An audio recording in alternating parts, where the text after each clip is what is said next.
I think with the grasslands, there's the sculptures serve as two things really. They're like way markers, because the promenade is so tremendously long. It's 2 kilometres nearly, and so they break up. They're markers to walk towards, and these markers also show the opening and the access from the promenade back through into the grasslands. And so these big aluminium structures, which will be coated, sort of are blowing in from the sea, leading, the grasses are leaning into the grassland. And on the actual beacons will be images of different types of grasses and the different types of insects and bugs that are dependent on those particular grasses to survive.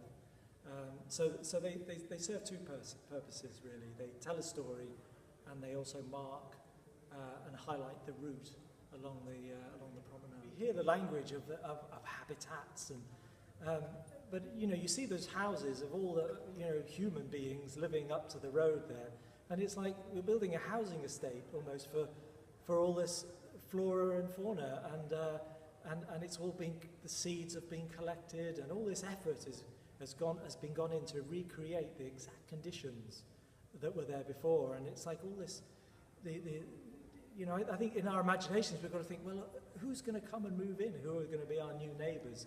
Who's going to find a home in this little stretch? And I think that's what I'd love the community, the kids and the schools for that to catch their imagination really, to think that we're creating a place for people to live, for these animals to live.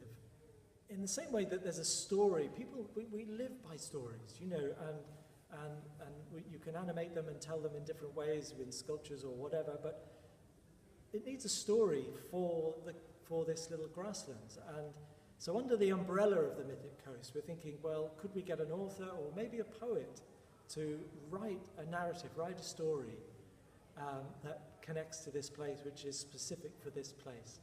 And I don't know quite how that would be, but then once we've got that sort of story, that narrative, which could be developed maybe with the schools or with the community groups, and the ecologists, so that we get it factual.